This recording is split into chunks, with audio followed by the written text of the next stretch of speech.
नमस्कार, मैं हूं राजश्री शर्मा। दिन भर की खबरों में सबसे पहले नजर डालते हैं आज के मुख्य समाचारों पर। ग्रामीणों ने किया HKSB MD का घेराव, चैम्बर में लगाया धरना, किसानों का पैसा खाते में जमा करवाने की मांग। गांव रतनपुरा की ग्राम सेवा सहकारी समिति में करोड़ों रुपए के घोटाले का मामला। दूसरे दिन भी नहीं लगी बस स्टैंड रोड पर फल सब्जी की रेहड़ियां। फल सब्जी विक्रेताओं ने सब्जी मंडी के व्यापारियों से मांगा सहयोग, जिला कलेक्टर को भी सौंपा ज्ञापन। जयपुर में वार्ता का दौर जारी, 15वें दिन भी हड़ताल पर रहे न्यायिक कर्मचारी। FIR दर्ज, लेकिन शेष मांगों पर अभी तक नहीं बनी सहमति। कम पानी से पैदा होने वाली फसलें उगाने के लिए करेंगे प्रेरित। अटल भूजल योजना के अंतर्गत द्वितीय चरण का जिला स्तरीय प्रशिक्षण आयोजित। और अब समाचार विस्तार से। संगरिया तहसील के गांव रतनपुरा की ग्राम सेवा सहकारी समिति में हुए करोड़ों रुपए के घोटाले के मामले को लेकर किसानों को उनका पैसा वापस दिलवाने की मांग तेज हो गई है। इस मांग को लेकर ग्राम रतनपुरा के ग्रामीणों ने बुधवार को जिला मुख्यालय पर स्थित हनुमानगढ़ केंद्रीय सहकारी बैंक लिमिटेड में डेरा जमा दिया। ग्रामीणों ने कांग्रेस व भाजपा नेताओं के नेतृत्व में बैंक के प्रबंध निदेशक दीपक कुक्कड़ का घेराव किया। ग्रामीण MD के चैम्बर में धरना लगाकर बैठ गए। उन्होंने सोसाइटी सदस्यों के रुपए उनके खातों में जमा नहीं करवाए जाने तक घेराव व धरना जारी रखने की चेतावनी दी। ग्रामीणों की अगुवाई कर रहे छात्र नेता व NSUI के पूर्व प्रदेशाध्यक्ष अभिमन्यु पुनिया ने कहा कि संगरिया तहसील की रतनपुरा ग्राम सेवा सहकारी समिति में 12 से 15 करोड़ रुपए का घोटाला उजागर हुआ है। कहीं न कहीं प्रशासन इस मामले में मिलीभगत कर कोताही बरत रहा है। आरोपी को पुलिस की ओर से सुरक्षा दी जा रही है। ग्राम रतनपुरा के किसी भी किसान का 1 रुपया वापस नहीं लौटाया गया है। हनुमानगढ़ केंद्रीय सहकारी बैंक लिमिटेड के प्रबंध निदेशक की भी इस मामले में मिलीभगत है। उनकी मिलीभगत के कारण ही करोड़ों रुपए का बड़ा घोटाला हुआ है। पुनिया ने कहा कि हनुमानगढ़ केंद्रीय सहकारी बैंक लिमिटेड सरकार की संस्था है। कांग्रेस सरकार में ऐसी घटनाएं किसानों के साथ होना, वह भी तब तक राहुल गांधी किसानों का कर्जा माफ करने की बात कहते हैं, यह निंदनीय है। उन्होंने बताया कि मुख्यमंत्री के अलावा सहकारिता मंत्री, पूर्व उप मुख्यमंत्री सहित कांग्रेस की पूरी लीडरशिप को पूरी वस्तुस्थिति से अवगत करवाया गया है। जिस दिन राहुल गांधी की भारत जोड़ो यात्रा समाप्त होगी, उस दिन इस आंदोलन को बड़े स्तर पर किया जाएगा। उनकी मांग है कि हनुमानगढ़ केंद्रीय सहकारी बैंक लिमिटेड के प्रबंध निदेशक को तुरंत प्रभाव से बर्खास्त कर समिति से जुड़े किसानों के खातों में उनका पैसा ट्रांसफर कर भरपाई की जाए। देखो, पिछले 15 दिन से किसान साथियों के साथ रतनपुरा ग्राम में संगरिया तहसील में जो 12 से 15 करोड़ का घोटाला उजागर हुआ है, उसके अंदर प्रशासन कहीं ना कहीं मिलीभगत करके कोताही बरत रहा है। जो इसमें आरोपी है उसको पुलिस द्वारा सुरक्षा दी जा रही है। ग्राम के किसानों का 1 रुपया अभी तक वापस नहीं दिया गया है। हमारी बाजी मांग है कि किसानों का जो घोटाला हुआ है, जल्द से जल्द उनके खाते के अंदर उनकी राशि आए। और जिले का MD जो दीपक कुक्कड़ है, उसने मिलीभगत के साथ इतना बड़ा घोटाला कराया है। सरकार की ये संस्था है। कांग्रेस सरकार के अंदर ऐसी घटनाएं किसानों के साथ होना, क्योंकि हमारे नेता राहुल गांधी जी बात करते हैं किसानों के कर्जा माफ की, और राज्य सरकार के अंदर किसानों के साथ घोटाला हो रहा है, तो कहीं ना कहीं हमारे लिए एक निंदनीय बात है। ये इसमें जल्द से जल्द समाधान करे जिला प्रशासन, और MD को तुरंत बर्खास्त करके किसानों के पेमेंट जल्द से जल्द वापस करे। ये हमारी 2 ही प्रमुख मांगे हैं। वहीं भाजपा जिला उपाध्यक्ष गुलाब सिंवर ने बताया कि रतनपुरा ग्राम सेवा सहकारी समिति में घोटाले की शिकायत मिलने के अगले ही दिन इस बारे में जिला कलेक्टर से मुलाकात करने पहुंचे थे, लेकिन जिला कलेक्टर अन्यत्र होने के कारण उनसे मुलाकात नहीं हो पाई थी। तब जिला कलेक्टर ने कहा था कि उनकी ओर से बनाई गई जांच कमेटी की ओर से जांच पूरी की जा चुकी है, लेकिन अभी तक किसी भी किसान को उनका पैसा वापस नहीं मिला। अधिकारी लीपापोती कर रहे हैं। किसान के खून पसीने की कमाई उनके खाते में डलवाने के लिए यहाँ एकत्रित हुए हैं। किसान अपना हक लेकर ही यहां से जाएंगे। उन्होंने गांव चोहिलावाली में हुए घोटाले का जिक्र करते हुए कहा कि तब भी सभी ने एकजुट होकर किसानों को उनके पैसे वापस दिलवाए थे। पार्टीबाजी से दूर रहकर किसानों को उनके खून पसीने की कमाई वापस दिलवाई जाएगी। ये रतनपुरा सोसाइटी में जो घोटाला हुआ है, उसी को लेकर के आज हम सब लोग यहाँ एकत्रित हुए हैं। और जिस दिन ये घोटाला हुआ था उसके दूसरे दिन ही शाम को यहाँ हम कलेक्टर साहब से मिलने के लिए आए थे, लेकिन किसी कारणवश कलेक्टर महोदय जी पल्लू गए हुए थे, तो उन्होंने कहा कि मैंने एक जांच की कमेटी बना दी है और इसका काम पूरा हो चुका है। तो हम तो किसान भाइयों का जो एक एक पैसा है उसके लिए आज यहाँ खड़े हैं। इसमें कोई भी पार्टीबाजी की कोई बात नहीं है, किसानों के साथ है। और हम तो एमडी साहब से और सबसे ये निवेदन करते हैं कि हमें एक एक पाई किसानों के जो खून पसीने की कमाई है वो हमें वापस चाहिए। हम हमारा हक यहाँ से लेकर के जाएंगे। ये भी किसान है और मैं भी एक किसान परिवार की बेटी हूँ और किसान परिवार की बहू हूँ, तो पूरे तन मन धन से रतनपुरा इस गांव के साथ हूँ। ऐसा घोटाला पहले भी चोइलियावाली में एक हुआ था, तो हम सब लोगों ने साथ मिल करके इस घोटाले के पैसे वापस दिलवाने का काम किया था और अब भी हम हमारा हक लेके रहेंगे। हनुमानगढ़ केंद्रीय सहकारी बैंक लिमिटेड के प्रबंध निदेशक दीपक कुक्कड़ ने बताया कि रतनपुरा ग्राम सेवा सहकारी समिति में कुछ दिन पहले समिति के व्यवस्थापक की ओर से एफडीआर बनाने और उनके भुगतान में अनियमितता हुई थी। प्राथमिक जांच में बैंक ने कार्रवाई करते हुए व्यवस्थापक व उसके पुत्र की संपत्ति को कुर्क कर दिया है। इसके पश्चात धारा 55 में जांच चल रही है। सहकारी समिति में दिन पहले कोई समिति के व्यवस्थापक द्वारा जो एफडीआर बनाने में और उनके भुगतान में अनियमितता हुई थी, उसके संबंध में जो प्राथमिक जांच हुई थी, उसके पश्चात में बैंक ने कार्रवाई करते हुए उसकी और उसके जो पुत्र है उसकी संपत्ति को कुर्क कर दिया है। इसके पश्चात धारा 55 में इसकी जांच चल रही है।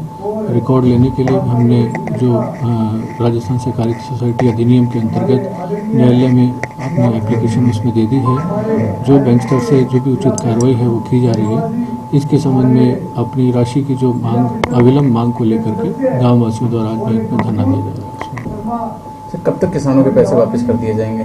ये हम अविलंब पूरी जल्दी से जल्दी हमारी कोशिश है कि गांव के लोग जितना भी पैसा समिति में जमा किया गया था उनके पैसे वापस ले जाए। धारा 55 की कार्रवाई भूमि विकास बैंक के सचिव है पेदान चारण जी कर रहे हैं। उन्होंने कल परसों जांच में उपस्थित होकर गांव में उपस्थित होकर जितने गांव के लोग थे उनके बयान दर्ज किए हैं और उसके पश्चात बाकी और रिकॉर्ड की भी वो जाँच करके हमें उनसे यही है कि वो जल्दी से जल्दी इसकी जांच रिपोर्ट को सबमिट कर दें ताकि आगामी कार्रवाई कर सकें। इस प्रकरण की जांच कर रहे प्राथमिक सहकारी भूमि विकास बैंक सचिव दीपदान चारण ने बताया कि प्राथमिक जांच में प्रथम दृष्टया 8.5 करोड़ रुपए की अनियमितता उजागर हुई है। उन्हें उच्चाधिकारियों की ओर से धारा 55 में जांच अधिकारी लगाया गया है। उन्होंने 2 दिन पहले रतनपुरा ग्राम सेवा सहकारी समिति में जाकर अमानतदारों के बयान लिए। कुल 448 अमानतदाताओं ने बयान दर्ज करवाए। शेष अमानतदाताओं के गुरुवार को बयान लिए जाएंगे। प्राथमिक जांच में रतनपुरा ग्राम सेवा सहकारी समिति में प्राथमिक जांच में 8.5 करोड़ रुपए का प्रथम दृष्टया अनियमितता उजागर होने पर अतिरिक्त विकास सहकारी समिति बीकानेर खंड बीकानेर के द्वारा मुझे धारा 55 में जांच अधिकारी लगाया गया है। उनके आदेशों की अनुपालना में मैं दिनांक 12/12/2022 को रतनपुरा समिति में मैंने जाकर के 1 to 1 सभी अमानतदारों के बयान लिए हैं। कुल 448 अमानतदाता उपस्थित होकर उन्होंने बयान दर्ज करवाए हैं। जो भी अमानतदाता हैं वो बच गए हैं, उनके लिए मैंने 15 तारीख की है। हो जाएगा कि कुल कितने उपस्थित होते हैं और कुल कितने रुपए का वास्तविक घोटाला हुआ है वो 15 तारीख के बाद ही बता पाऊंगा। बैंक के कर्मचारियों के द्वारा जो निरीक्षण किया गया उसकी निरीक्षण मेरे द्वारा अभी देखा नहीं गया है। वो रिकॉर्ड देखने से मालूम पड़ेगा कि निरीक्षणकर्ता कौन था, किसने किया निरीक्षण और क्या आया। वो इस समय मैं कहने की स्थिति में नहीं हूँ। निरीक्षण रिपोर्ट मैंने देखी नहीं है। नगर परिषद की ओर से हटाए जाने के चलते बुधवार को लगातार दूसरे दिन भी जंक्शन में शहीद भगत सिंह चौक से बस स्टैंड रोड पर फल सब्जी की रेहड़ियां नहीं लगी। दूसरे दिन भी फल सब्जी विक्रेता खाली बैठे नजर आए। रेहड़ियां न लगने से 2 दिन में ही सब्जियों के दामों में भारी गिरावट दर्ज की गई। सब्जियों के दाम मंगलवार की अपेक्षा बुधवार को आधे हो गए। अगर स्थिति यही रही तो गुरुवार को सब्जी के दामों में और भी कमी होने की बात कही जा रही है। वहीं फल सब्जी विक्रेता एकत्रित होकर सब्जी मंडी में पहुंचे और समस्या का समाधान करवाने के लिए फल सब्जी मंडी के व्यापारियों से सहयोग मांगा। फल सब्जी विक्रेताओं ने रेहड़ियों को पुनर्बस स्टैंड रोड पर लगवाने की अनुमति देने की मांग को लेकर बुधवार को जिला कलेक्टर रुक्मणी रियार सिहाग से भी मुलाकात कर उन्हें ज्ञापन सौंपा। फल सब्जी विक्रेताओं ने बताया कि वे करीब 15 सालों से शहीद भगत सिंह चौक से बस स्टैंड रोड पर करीब 200 रेहड़ियां लगाकर अपना व अपने परिवार का जीवन यापन कर रहे थे। उनकी ओर से लगाई गई रेहड़ियों से किसी प्रकार का यातायात बाधित नहीं होता था, लेकिन मंगलवार सुबह नगर परिषद प्रशासन की ओर से उनकी रेहड़ियां हटवा दी गई। इस कारण 200 परिवारों पर रोजी रोटी का संकट उत्पन्न हो गया है। उन्होंने नगर परिषद को आदेशित कर बस स्टैंड रोड पर पूर्व की भांति रेहड़ियां लगाने की अनुमति देने की मांग की। जिला कलेक्टर ने आश्वस्त किया कि उन्हें अन्यत्र जगह रेहड़ियां लगाने के लिए स्थान दिलवाने का प्रयास किया जाएगा। इसमें भी आपको परमिट है क्या? ये लाइसेंस बनाए थे बनाए थे कहाँ के लिए? ये बस स्टैंड रोड के जाने से हैं कि बने भगत सिंह चौक से बस रोड है सब वहाँ से लाइसेंस बनाए हुए सब ठीक है, तो लाइसेंस के साथ बताया होगा ना कि कहाँ पे आपको रेडी लगानी है। ये वही तो बता रहा था। अब क्यों क्या अब क्या कह रहे हैं, कारण क्या है? अब कारण वो कह रहे हैं कि यहाँ नहीं लगाएंगे तुम कहाँ है? कोई अन्यथा जगह दे रहे हैं आपको? जगह अपनी जगह प्रावधान नहीं कारण तो जगह तो मार्ग ले जाएंगे, जगह नहीं हमारे पास। कई सालों से यहीं लगा रहे हैं सब। 65 साल का हूँ सब अपने बच्चे मार रहा हूँ रोटी कमा के। चलो मैं एक बार देखती हूँ कि कौन सी अन्यथा जगह पर दे सकते हैं। जी समस्या हमारी बस स्टैंड रोड की रेडी की है, वहाँ पे कोर्ट के आदेश नहीं है, वहाँ पे रेडी हम 15-20 सालों से लगा रहे हैं। हमें वही जगह चाहिए, या फिर हमें जगह दे रहे हैं तो टेंशन कटला है वो खाली पड़ा है, या जगह हमारे को वहाँ दी जाए तो सारा बाजार वहाँ शिफ्ट हो जाएगा। या फिर जिस हिसाब से सिस्टम चल रहा है हमारी 200 रेडियाँ लगती है दोनों तरफ डिवाइडर के, या जगह हमारे को वही दी जाए। 2 दिन से हम बिल्कुल बेरोजगार हैं, कभी इधर धक्के खा रहे हैं कभी उधर धक्के खा रहे हैं, धक्के खा रहे हैं सिर्फ। कलेक्टर साहब ने कहा है इस आपके लिए जगह देखते हैं शहर में कौन सी जगह पड़ी है। कार्रवाई ये है कि जी तानाशाह सरकार है, बिल्कुल सिर्फ सरकार अपनी सोच रही है कि कैसे हटाया जाए गरीबों को। भी बाकी इतने सालों से सरकार आती जाती रहती है, रेडियो तो वहीं खड़ी है, हम किसी को बीच में आते नहीं है, हम साइड में अपना पालन पोषण कर रहे हैं। मैं चाहता हूँ कि प्रशासन अपनी नगर पालिका अपना भी काम करे। मैं ये नहीं कहना चाहता हूँ मत करे काम। हाँ शहर का विकास हो रहा है, अच्छी बात है, ये भी कोई बुरी बात नहीं है, मगर शहर के साथ रेडी वाले भी कोई सेवा ही कर रहे हैं, कोई सर्विस तो कर नहीं रहे, आपकी सेवा कर रहे हैं, उससे उनका घर गुजारा हो जाता है, यही होता है। मगर नगर पालिका ने, हम ये कह रहे रेडी की संख्या भी बढ़ रही है, पर आप नगर पालिका ही रेडी की संख्या को रोक सकती है, ये हम नहीं रोक सकते, आप ही रोक सकते। आपने लाइसेंस बनाए और लाइसेंसों को जारी करो, आप जल्द से जल्द जारी करो। हमें जहाँ भी टोकन नंबर दो या हमारे पे किराया है, आप किराया पे तय कर दो, आप वो किराया हम देंगे, कोई दिक्कत वाली बात नहीं है। उससे आपको पता भी चलेगा कौन रेडी वाला कहाँ का है कहाँ का नहीं है। सभापति गणेश राज बंसल ने बताया कि जंक्शन में शहीद भगत सिंह चौक से बस स्टैंड तक फल सब्जी विक्रेताओं ने सड़क के दोनों तरफ अतिक्रमण किया हुआ था। अतिक्रमण के कारण आवागमन बाधित रहता था। इसके चलते यातायात पुलिस को बस स्टैंड के पास बैरिकेड्स लगाकर आवागमन रोकना पड़ा। इस कारण वाहन चालकों व आम नागरिकों को परेशानी का सामना करना पड़ रहा था। इस समस्या को दूर करने के लिए फल सब्जी की रेहड़ी लगाने वाले विक्रेताओं को इस जगह से हटाया गया है। भगत सिंह चौक से लेकर बस स्टैंड तक जो मार्ग है उस पर रेहड़ी धारकों के द्वारा क्षमता से ज़्यादा मात्रा में अतिक्रमण कर रखा था, आवागमन बाधित हो रखा था, यहाँ तक कि ट्रैफिक पुलिस को उधर आवागमन भी बंद करना पड़ा। इसके चलते कल नगर परिषद द्वारा रेहड़ी धारकों को वहाँ से हटाया गया है। इसके अलावा जो दुकानदार हैं उनको भी कहा गया है कि उनके आगे जो थड़े बना के उन्होंने ऊंचे नीचे लेवल में थड़े बना रखे हैं उनको समतल किया जाएगा और एक ही लेवल में नगर परिषद द्वारा थड़ों का निर्माण करवाकर आम जनता के लिए आवागमन सुचारू किया जाएगा एवं शहर का सौंदर्य भी बना रहे, इसी दृष्टि से नगर परिषद कार्य कर रही है। तो उनको जगह की मांग कर रहे हैं, तो जगह देंगे कैसे आप उनको? कोई अगर नगर परिषद के पास जगह उपलब्ध होगी तो अस्थायी व्यवस्था की जाएगी। पहले नगर परिषद के द्वारा लाइसेंस देकर वहाँ बैठाया गया था, जो भी कोई वेंडिंग जोन है उस पर वहाँ किया जाएगा। अगर नगर परिषद द्वारा कोई वेंडिंग जोन बनाया गया है और वहाँ पर आवागमन बाधित होता है तो उसे हटाने का अधिकार भी नगर परिषद को है। टाउन शहर के नजदीक स्थित गांव कोहला से साधुवाली तक नेशनल हाईवे प्रोजेक्ट के तहत प्रस्तावित बाईपास सड़क निर्माण के बीच में आ रही किसानों की जमीनों का मुआवजा डीएलसी दर से 10 गुना अधिक देने की मांग उठी है। इस मांग को लेकर किसान संघर्ष समिति के बैनर तले गांव मक्कासर के आसपास के चकों के किसानों ने बुधवार को जिला कलेक्टर को ज्ञापन सौंपा। इस मौके पर संघर्ष समिति के सुभाष गोदारा ने बताया कि नेशनल हाईवे प्रोजेक्ट के तहत कोहला से साधुवाली तक बाईपास सड़क का निर्माण किया जाना प्रस्तावित है। पौने दामों में किसानों की भूमि नीलामी बंद करो, बंद करो, बंद करो। पौने दामों में किसानों की भूमि नीलामी बंद करो, बंद करो, बंद करो। तानाशाही नहीं चलेगी, नहीं चलेगी, नहीं चलेगी। इंकलाब जिंदाबाद, इंकलाब जिंदाबाद। जिंदाबाद किसान एकता जिंदाबाद पौने पौने दामों में किसानों की भूमि नीलामी बंद करो तानाशाही नहीं चलेगी। देखो, ज्ञापन देने के लिए आए हैं। एक NH सड़क का निर्माण हो रहा है जो कि कोला से लेके साधुवाड़ी तक सड़क का निर्माण किया जाएगा। इसके अंदर 3 बार उन्होंने ड्रोन से सर्वे किया, कभी किधर कभी किधर कभी किधर। आज तक हमें यही पता चला है मोबाइल से कि यहाँ सड़क बन रही है। उसके लिए हम ज्ञापन देने के लिए जिला कलेक्टर महोदय के पास आए हैं और जिला कलेक्टर महोदय हमारी ये बात को अवश्य स्वीकार करेंगे। और जिला कलेक्टर महोदय से हम ये कहना चाहते हैं कि जो हमारे राइस बेल्ट की ज़मीन है उसको औने पौने दाम के अंदर ये खरीद के NH वाले, और इसका विस्तार तो क्या पता कब होगा, पर किसान, मोदेले किसान व छोटे किसान उसके अंदर हमेशा के लिए दफन हो जाएंगे।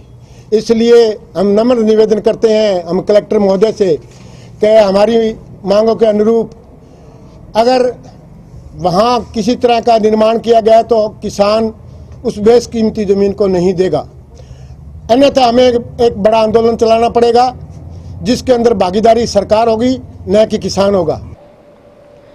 गोलूवाला सिहागान के वार्ड 1 में अपने ही ससुराल घर के बाहर मासूम बेटी के साथ धरना देने वाली विवाहिता के ससुर ने मीडिया के सामने जाकर अपने पुत्र वधू पर झूठे आरोप लगाकर छवि धूमिल करने का आरोप लगाया है।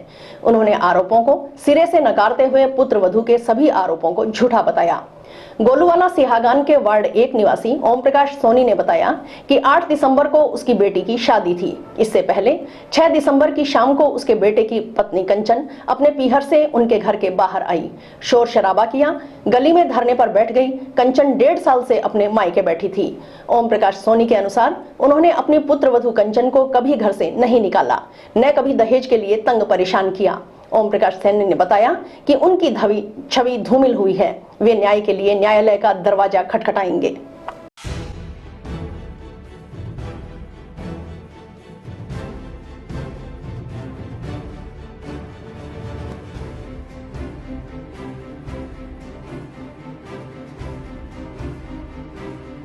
आठ दिसंबर को मेरी बेटी की शादी थी। उससे एक दिन पहले यानी 6 तारीख की शाम को मेरे बेटे की पत्नी कंचन वो मेरे घर के गेट के सामने आई और वहाँ शोर शराबा करने लगी और वो गली में आकर के बैठ गई और 1.5 साल से वो अपने मायके बैठी थी।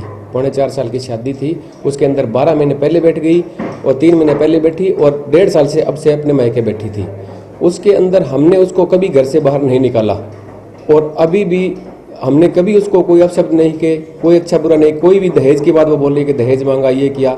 एक भी कोई हमें सबूत पेश कर दे कि हमने कहीं भी दहेज मांगा है। अगर हमने कहीं भी दहेज मांगा होता तो हमारे खिलाफ वो मुकदमा कर सकती थी। उसके बाद सर मेरा बेटा जो है वो भी मेरे कहने में मैंने उसको समझाया कि किसी तरह से घर बसाओ, तो वो मेरे खिलाफ हो गया। तो उस खिलाफ होने के कारण मैंने उसको और अपनी बेटे की पत्नी इनको मेरे घर से मैंने इनको बेदखल कर दिया और बेदखल करने के बाद मैंने बेटे की जब रिश्ता तय किया तो उसके बाद मेरे बेटी की ससुराल के अंदर जो मेरे बेटे की जो यानी हमारी बहू है उसने ये बोला कि ये इनका चाल चलन अच्छा नहीं है, इनका रिश्ता तोड़ दो, ये कर दो। वो पहले रिश्ता तोड़ाने की कोशिश की और उसके बाद जब रिश्ता नहीं टूटा तो इनका मकसद ये हो गया कि शादी किसी तरह से शादी रोकी जाए और शादी को खराब किया जाए। तो इस मकसद को लेकर के ये बेटी जो है ये 2 दिन पहले आकर के हमारे घर के आगे हंगामा कर दिया और मीडिया को बुला लिया और मीडिया एक तरफा इस बच्ची की बात सुन करके जो इसने बोला वही मीडिया ने चला दिया और छाप दिया। इससे हमारी छवि जो समाज के अंदर छवि थी वो खराब हो गई, धूमिल हुई है हमारी प्रतिष्ठा और हमें इससे बहुत निराश है और हमारा परिवार इतना निराश है कि हम ये कभी सोचते हैं कि क्या करें, जिए या मरे, कहाँ जाएं हम। तो इस मेरी एक ही विनती है कि हमारा कहीं भी कसूर है तो हमारे पूरे परिवार को, अगर हम दोषी हैं तो हमें अंदर डाला जाए, जेल में डाला जाए। अभी जो मेरी छवि खराब हुई है, समाज में मेरी प्रतिष्ठा खराब हुई है, उसके लिए मैं न्यायालय में अपनी गुहार लगाऊंगा। और अभी वक्त है एक ब्रेक का।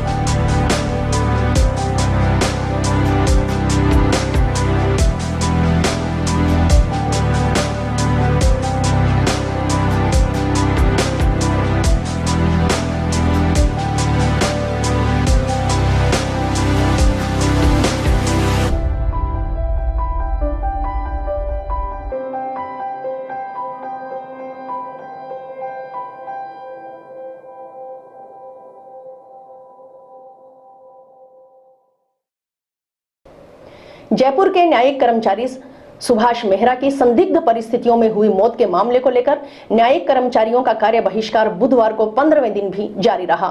कोर्ट में लगातार कामकाज ठप होने से मुकदमों में सुनवाई नहीं हो पा रही है। साथ ही कोर्ट में आने जाने वाले लोगों को परेशानी का सामना करना पड़ रहा है।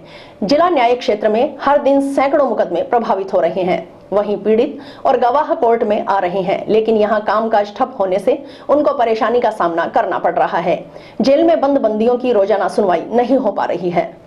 कर्मचारी एकता जिंदाबाद, कर्मचारी एकता जिंदाबाद, कर्मचारी एकता जिंदाबाद, कर्मचारी एकता जिंदाबाद। आवाज दो हम एक हैं, आवाज दो हम एक हैं, आवाज दो हम एक हैं। सुभाष मेहरा को न्याय मिले, सुभाष मेहरा को न्याय मिले, सुभाष मेहरा को न्याय मिले। आंदोलन का 15वां दिन है और जयपुर के अंदर राष्ट्रीय कार्यकारिणी के द्वारा 22 जिला अध्यक्षों की उपस्थिति में मंत्रणा चल रही थी। कल भी वार्ता चल रही थी और आज भी वार्ता का दौर शायद चलेगा और संभावना यही व्यक्त की गई है कि भी आज शायद हो सकता है कि ये गतिरोध दूर हो जाएगा और मसला शायद इस जो आंदोलन का ये मसला हल हो जाए।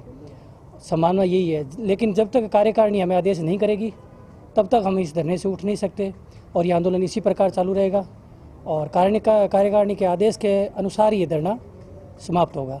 तब तक आंदोलन जारी रहेगा जब तक ये पूर्ण मांगे मान ली जाएगी हमारे कर्मचारियों की। जयपुर कूच का भी कोई आह्वान है? नहीं, जयपुर कूच के बारे में तो ये है कि भी अभी प्राप्त अभी कार्यकारिणी की तरफ से अभी जयपुर भी कूच किया जाएगा। सर ये बात आ रही थी कि हड़ताल समाप्त हो गई कल? नहीं, हड़ताल समाप्त नहीं हुई थी, उसके अंदर ये अफवाहें थी भी हड़ताल समाप्त हो गई, लेकिन कार्यकारिणी ने ऐसा कोई आदेश नहीं दिया था। लेकिन संभावना थी, अफवाहें थी, लेकिन आंदोलन यथावत चल रहा है हमारा। जंक्शन में टाउन रोड पर होकाई स्पोर्ट्स शूटिंग एकेडमी का उद्घाटन बुधवार को हुआ। नगर परिषद सभापति गणेश राज बंसल, निर्माण समिति अध्यक्ष सुमित रणवा ने एकेडमी का उद्घाटन किया। इस मौके पर विधायक प्रतिनिधि भूपेंद्र चौधरी, पार्षद गुरदीप चहल, पूर्व उपसभापति नगीना बाई, कृषि उपज मंडी समिति के पूर्व अध्यक्ष अरुण खिलेरी, जिला परिषद सदस्य मनीष गोदारा, छात्र नेता अभिमन्यु पुनिया सहित कई गणमान्य नागरिक मौजूद रहे। आज हॉकाई शूटिंग रेंज में हम आए हैं सुबह, सभी जो स्पोर्ट्स लवर्स हैं, और मैं बधाई देता हूँ हॉकाई के संचालकों को जिन्होंने ये शूटिंग रेंज खोली है यहाँ बेसमेंट में HDFC बैंक के पास। और मैं ये समझता हूँ कि स्पोर्ट्स की फैसिलिटी, लोगों का रुझान स्पोर्ट्स की तरफ बढ़ रहा है। आने वाले दिनों में हिंदुस्तान जो होगा स्पोर्ट्स में सबसे अग्रणी होगा, ये समय की बात है। अब इन दिनों में अब जैसे अपने बास्केटबॉल की कोर्ट्स बन रहे हैं, वॉलीबॉल खेल रहे हैं, गाँवों के अंदर लोगों का रुझान बढ़ा है। अशोक गहलोत जी ने जो ओलंपिक्स ऑर्गेनाइज किए हैं, विलेज ओलंपिक्स, तो स्पोर्ट्स को बड़ा प्रोत्साहन मिला है। और स्पेशली शूटिंग एक बड़ी, अपने अभिनव बिंद्रा जी थे, सबसे पहले उन्होंने गोल्ड जीता ओलंपिक में, उनके बाद में लोगों का यूथ का रुझान बढ़ा शूटिंग की तरफ। तो मैं बधाई देता हूँ इनके संचालकों को और मैं समझता हूँ बच्चों को और से और अधिक से अधिक लाभ मिले इस शूटिंग रेंज से। अतिथियों ने कहा कि हनुमानगढ़ जिले का युवा बड़ी तेज गति से नशे की गर्त में धंसता जा रहा है। ऐसे समय में युवाओं को खेलों की तरफ मोड़ने के लिए इस तरह के प्रयास और भी अधिक जरूरी हो गए हैं। उम्मीद है कि युवा नशे से दूर रहकर खेलों की तरफ ध्यान देंगे। एकेडमी व्यवस्थापक जंक्शन निवासी अर्शदीप सिंह ने बताया कि हॉकी स्पोर्ट्स शूटिंग एकेडमी के नाम से 10 metre air pistol air rifle shooting range शुरू की है। एकेडमी शुरू करने के पीछे का मकसद हनुमानगढ़ जिले के युवाओं को खेलों के क्षेत्र में आगे लाना है। आने वाले समय में खेल के क्षेत्र में हिंदुस्तान का नाम सबसे ऊपर होगा, ऐसी उम्मीद है। उन्होंने बताया कि शूटिंग खेल से बच्चों की कुशाग्रता काफी तेज होती है। उन्होंने जिले में बढ़ती नशे की प्रवृत्ति पर चिंता जताते हुए कहा कि नशा कर आज का युवा गलत रास्ते पर जा रहा है, लेकिन खेल ही एक ऐसा बेहतर माध्यम है जिसके माध्यम से बच्चों को नशे व गलत संगति से दूर रखा जा सकता है। खेलों में हिस्सा लेने वाला युवा एक्टिव रहता है। खेल में व्यस्त रहने के कारण गलत कार्यों के लिए समय ही नहीं मिलेगा। इससे हनुमानगढ़ में नशे की प्रवृत्ति कम होगी। अर्शदीप सिंह के अनुसार उनका सपना है कि हनुमानगढ़ में खेल गतिविधियों को और बढ़ावा दिया जाए। इसके लिए प्रयास किए जाएंगे। और आज मैंने Hanumangarh junction town junction road के ऊपर हॉकाई स्पोर्ट्स शूटिंग एकेडमी मैंने ओपन की है, ठीक है। और मेरा इसका मेन यही है भी हनुमानगढ़ के अंदर स्पोर्ट्स को सबसे ज़्यादा अपन फॉलो करें, स्पोर्ट्स को बढ़ाएं, ठीक है। क्योंकि आने वाला जो समय वो स्पोर्ट्स में जैसे अभी पीछे से भी अपन शहर की बात करते हैं तो बच्चे गलत लाइन पे जाते हैं। अगर एक्टिविटीज़ होंगी तो अपन को फ़ायदा होगा। कोच दिल्ली निवासी मोहित कुमार ने बताया कि उन्होंने 2013 में शूटिंग खेल शुरू किया था। 2015-16 में वे इंडिया कैंप में रहे थे। पारिवारिक कारणों से कुछ समय इस खेल से दूर रहे, लेकिन दोबारा यह खेल शुरू किया है। उन्होंने कहा कि शूटिंग बेहतरीन खेल है। यह खेल बच्चों को आगे बढ़ने में काफी मदद करता है। राष्ट्रीय स्तर पर खेलने वाले खिलाड़ी को सरकारी नौकरी भी आसान प्रक्रिया से मिल जाती है। राज्य व राष्ट्रीय स्तर पर मेडल जीतने पर सरकार की ओर से भी आर्थिक मदद की जाती है। इसलिए युवा नशे से दूर रहकर खेलों की तरफ ध्यान दें। मैं दिल्ली से हूँ, तो यहाँ पे शूटिंग कोच के उसमें आया हूँ। और शूटिंग एक बहुत ही मतलब ऐसा गेम है, इसमें ना तो कोई भी वो है कि कोई भी सिफारिश की ज़रूरत नहीं है। कहीं पे भी जो भी है सभी के सामने ही होता है, और इसमें बच्चे बहुत आगे जा सकते हैं गेम में। ये ऐसा गेम है कि अपने दम पे ही जा सकता है बच्चा आगे। इसमें ना तो किसी की वो है ज़रूरत है, ना किसी की सपोर्ट की वो है। बच्चे में माइंड है और कला है तो वो आगे जा सकता है। इसमें नेशनल क्वालिफाई करते ही ट्रायल दे सकते हैं आर्मी का। आर्मी में बहुत चांस इसमें लगने के। एक विवाहिता अपने ही घर में पुलिस सुरक्षा में प्रवेश दिलाने की गुहार लेकर 2 दिन से पति व बेटे के साथ जिला पुलिस अधीक्षक कार्यालय के सामने धरने पर बैठी है। विवाहिता ने उसकी ओर से टाउन पुलिस थाना में ससुराल पक्ष के लोगों के खिलाफ दर्ज करवाए गए स्त्रीधन हड़पने के मामले में भी कार्रवाई की मांग की है।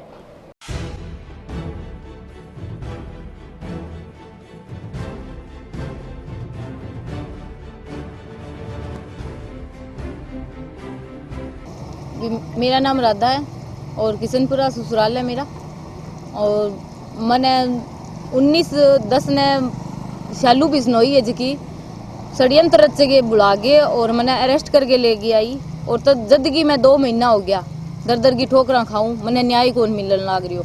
मैं SP DSP IG कलेक्टर सारा जाइए मैंने न्याय कौन मिलियो। अब 1 महीना ऊपर हो गया मेरा मुकदमा दर्ज कराया ने। जो मेरे दहेज को सामान हो वो मेरी 3 ननदा चाचे ससुरे और मेरे देवर ससुरे सारा इर्द गिर्द कर दियो, तोड़ा फोड़ी कर दियो। तो वो सामान में के वो भी मेरी जो चोरी हुए भी पर कार्रवाई करो और जो तोड़े है तो बिंगो आंको हरजानो भुगतान करो।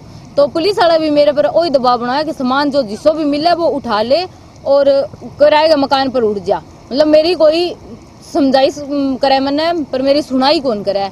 तो मैं वही चाहूँ SP साहब गुहार लगाऊं कि मैंने न्याय दिलावे और मेरे सही तरीका जांच करवावे। जब तक SP साहब नहीं आवेगा और मैंने जब न्याय दिलाने की उम्मीद ना देवेगा बीते मैं इधर न पर खड़ी को नहीं हूँ। मैंने बहला फुसला के करियो, मैंने बताया कौन कि तेने वो वारंट पर मैं गिरफ्तार करा। रात ने 8 बजे अरेस्ट करके ले गया बुला के कि तेरी सुनाई करने कोई अधिकारी आयो है। आप बात बोल के ले थाने में आगे बोलियो कि तेने अरेस्ट करियो और बैठे मेरे को जबरदस्ती साइन भी करवाई। मैटर पहले का बना रखा था क्योंकि साड़ो षड्यंत्र रच के काम हो।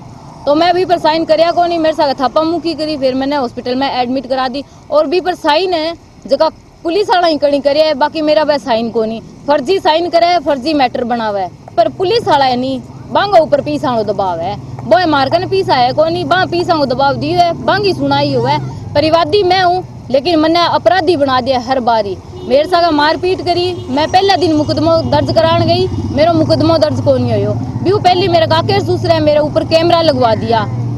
2 महीना तक मैं कैमरा खातर फिरी भी है मेरे पर कैमरा हटाया जाए। मेरे साथ कैमरा के अंदर मारपीट हुई है भी पर जांच करी जाए, लेकिन कौन करी। काके दूसरे कैमरा लगवा दिया जेठे मैं सोऊं खानो बनाऊं और वॉशरूम बाथरूम के लोकेशन के अंदर और लिंक करवा लिया आप गए और आपका दोनों बेटा गए मोबाइल पर। सारा विवाद क्यों है? मैंने घरों निकालने खातर और मेरा चाचा ससुर अभी भी दबाव बनाया। मेरे हस्बैंड ने बोला कि इन्हें तलाक दे दे। अटल भूजल योजना के अंतर्गत द्वितीय चरण का जिला स्तरीय प्रशिक्षण बुधवार को टाउन स्थित पंचायत समिति कार्यालय के सभागार में आयोजित हुआ। प्रशिक्षण में कृषि पर्यवेक्षकों ने हिस्सा लिया। HWMI बीकानेर के डिप्टी डायरेक्टर राजेंद्र राणा की ओर से इन्हें प्रशिक्षण दिया गया। कृषि पर्यवेक्षकों की ओर से गांवों में जाकर किसानों को बागवानी करने, दलहन, तिलहन जैसी कम पानी वाली फसलें उगाने के लिए प्रेरित किया जाएगा। ग्राम सुरक्षा योजना की बैठक में भी किसानों को खेती का पैटर्न बदलने व पानी की बचत करने के लिए प्रेरित करेंगे।